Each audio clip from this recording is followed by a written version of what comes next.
KEYC News Now to Go is sponsored by Rivers Edge Hospital and Clinic. People caring for people. Moments like these make life worth living. Rivers Edge Hospital and Clinic is your partner in taking control of your own health.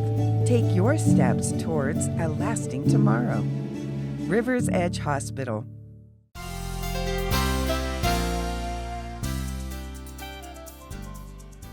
Hello and thanks for joining us for this KEYC News Now to Go update. I'm Jackson Jurek. In a few minutes, I'll be joined by First Alert meteorologist Caitlin Lohr with a look at today's busy forecast and the rest of the week. We'll start with local news. ICE officials detained a Minnesota State University Mankato student on Friday. In a message to the campus community, MSU President Edward Inch says the detention happened at an off-campus residence, adding no reason for the action that was provided. The message did not identify the student. President Inch also says he knows this information is upsetting and adds he has contacted elected officials to share his concerns and ask for their help in stopping this activity, saying this action hurts what we try to accomplish as a university, supporting all learners to receive the education they desire to make the impact they want in their communities. KEYC News Now reached out to Immigration and Customs Enforcement. We have not received a reply.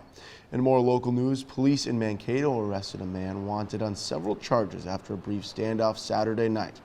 Mankato Public Safety says they were called to the 200 block of South 4th Street just after 11 o'clock Saturday night after a report of a domestic disturbance.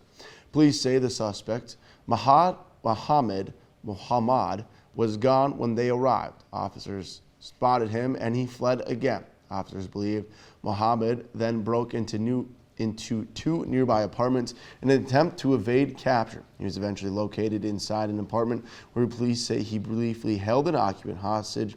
Officers made contact with Muhammad, who said they were surrendered without incident. A vigil has been scheduled for the victim of the stabbing at a Mankato Quick Trip earlier this month. Dennis Vosica was killed on March 18th while working at the Quick Trip on Madison Avenue in Mankato.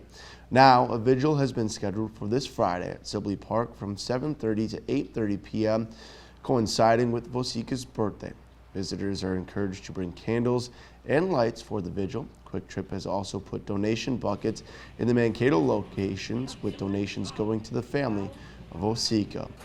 A Fillmore County woman gets jail time for trying to take the blame for a deadly Amish buggy crash. Last month, Sarah Peterson pleaded guilty to her involvement in that 2023 crash that left 2 children dead. Sarah has admitted to taking the blame for the collision at the request of her identical twin sister, Samantha, who was allegedly high at the time. Yesterday, the judge handed down a sentence of up to 3 months in jail. She'll serve 2 months on good behavior. Prosecutors argued Sarah's past history of lying to law enforcement should be considered for her sentencing. Well, I think it's important for the court to look at the history, and I'm glad to see that the judge did take that into account.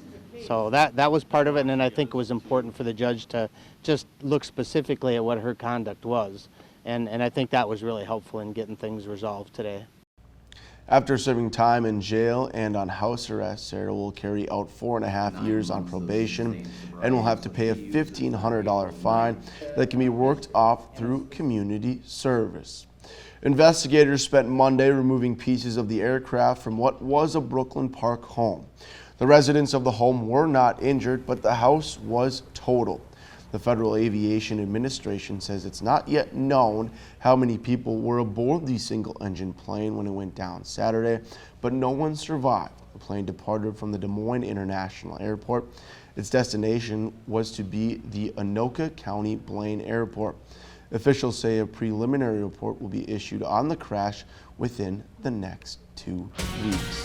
Transitioning now, and joining me up the desk is Caitlin Lohr with a look at the weather, and I know we have a gloomy Tuesday morning start to the day, but I think it's a welcomed precipitation over the weekend. It was snow. We'll take rain today and tomorrow. Yeah, I know the big thing about today is April Fools, and the one thing that we want to the one thing that we want to convey here in the Weather Center is that this forecast is no joke. We've kind of foregone on the jokes this year just because we do have that active weather, but it's not a joke. Mother Nature is just choosing today to bring us a little bit of everything, and we could see some snow, but not quite as much as our friends and neighbors to the north of us could see. In fact, to the north of us, you're going to get into some watches, warnings, and advisories due to winter weather out there. Here's what that looks like. We're seeing a winter weather advisory to the north of us, and then north of there, the more you get into that central portion of Minnesota and upwards into northern Minnesota, you're going to get into that winter storm warning. Both of these warnings, advisories are in effect through tomorrow because they are looking at quite a bit more snow than what we could see down here. What we're going to see down here should melt rather quickly as we are looking at rain mixing with that snow and just rain throughout tomorrow. But up to the north of us is going to be a very different situation.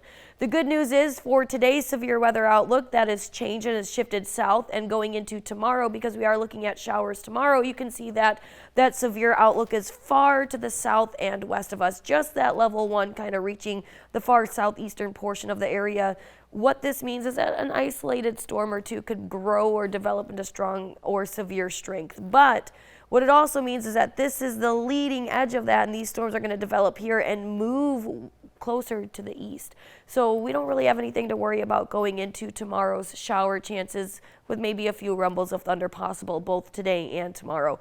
Talking about what we have coming our way today, some scattered showers mixing with snow, heavier showers to moderate to heavy expected this afternoon with a few rumbles of thunder. And as this moves northward, take a look at how it transitions from that rain, heavy, moderate rain, to some snow, and that's why those areas north of us are within that winter weather advisory as well as that winter storm warning, because down here we're looking at mostly rain as they're looking at more snow through tonight into the overnight hours and tomorrow. We'll see more scattered showers, couple rumbles of thunder possible overnight into tomorrow morning, continuing throughout tomorrow. Again, a few rumbles of thunder are possible here and there, not just this afternoon, but tonight and tomorrow morning. Some of this rain could end up becoming mixed with snow once again as temperatures are going to drop into the mid-30s overnight. But this afternoon, it's going to stay cooler with a high of 40 degrees and pretty windy conditions. That's going to lead to some reduced visibility regardless of if you're looking at rain, snow, or that mix of both. Even rain can lead to reduced visibility, especially when it's that heavier rainfall that we could see. Tonight, like I said, mid-30s on the way, 36 degrees by tomorrow morning, so that's why we could see some more rain mixed with that snow. Going into tomorrow, we're going to see those scattered showers continue on and off, again, moderate to heavy at times going into the afternoon hours. Then we'll get a break from that, except the chance of a few isolated showers that may remain across the area going into tomorrow evening and night before wrapping up. All of this is going to leave behind, on average, a half an inch of rain, but on the low end of the southwest of us, 1/4 of an inch, and the more north you head, the higher those totals are going to get. Here's a quick look at your extended forecast. After tomorrow, we can take a nice breath because those quiet conditions are going to move in, and we'll slowly lose that cloud coverage, gaining sunshine as temperatures go from the 40s into the 50s throughout the middle of next week. I tell you what, those flowers and that green grass is knocking on our doorstep after the snow did on Sunday. So it's going to be pretty. I'm looking forward to it. We've got tulips in my yard already starting. Not the flowers, just the stems, but they're there, and the grass is starting to become vibrant, so we'll take it. We'll take it. All right. Well, thank you very much, Caitlin. We're going to transition into some sports now. A couple of Minnesota State men's hockey players are turning pro after the team's season came to an end in this year's NCAA tournament. Forward Caden Bolson just inked a deal with the AHL's Calgary Wranglers out on an amateur tryout. If the Wranglers sound familiar, that's because former Maverick Sam Morton is currently on the team. He's got 40 points on the season so far for Calgary. Bolson put up 17 points this season for MSU in 28 games. He also netted a goal in this year's first round of the NCAA tournament against Western Michigan. Speaking of Mavericks going pro, defenseman Jordan Power is heading to the ECHL after inking a deal with the Greenville Swamp Rabbits.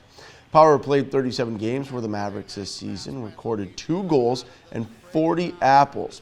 Will Hillman inked a deal with ECHL's Toledo Walleye. Minnesota Wild squared off against the New Jersey Devils yesterday evening. Great game between the two. Minnesota trailed 2-1 in the third period before tying the game up at 2 to send it to overtime. It ends up going to a shootout, and that's where New Jersey would get the win, but Minnesota picks up a big point in the shootout loss. Minnesota is currently at 88 points.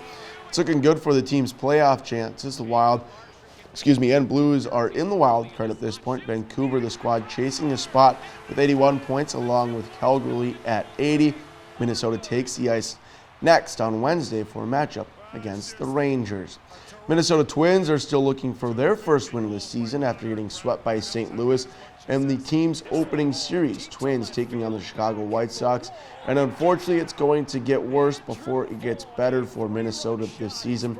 Chris Paddock, the starter for the Twins against Chicago. It's a start to forget, making back-to-back poor performances for the Twins starting pitching. Paddock only able to go 3 1/3 innings. The right-hander allowed 9 earned runs, and the game was basically over before it got started. Offensively, the Twins couldn't get anything going against the former Minnesota pitcher, Martin Perez. Southpaw went 6 innings, didn't allow a hit, and struck out 9. Twins get shut out by Chicago by a final of 9-0. On the bright side, KEYC and our parent company, Gray Media, have partnered with the Twins to broadcast 10 Tuesday night games, starting with the April 15th game against the Mets. The multi-year deal was announced this morning and will bring back Twins games to air free over the Greater Twins territory for the first time since 1988. The games will be broadcasted against Greater Minnesota, parts of Iowa, North and South Dakota. Big matchups featured including the games against the White Sox on April 22nd, the Brewers on May 17th, Cubs on July 8th, Red Sox on July 29th, Tigers on August 16th, and the Royals on September 6th. You can see the full schedule on our website under this story. Exciting news for the Twins there and for Twins fans, including myself. I don't think Caitlin is a fan, so I'm not going to ask her about it because... Hey, I would have loved to have seen them beat the Sox. I'm So more you're of a Cubs fan. fan. I'm a There Cubs you fan. go. We're the So- North Side, so Cubs all the way. There you go. So thank you very much, Caitlin. Thanks for watching this KYC News Now to Go update. Stay with KYC News Now for the latest local news, weather, and sports on our website. And download the free KYC News and weather apps for the latest headlines and forecast.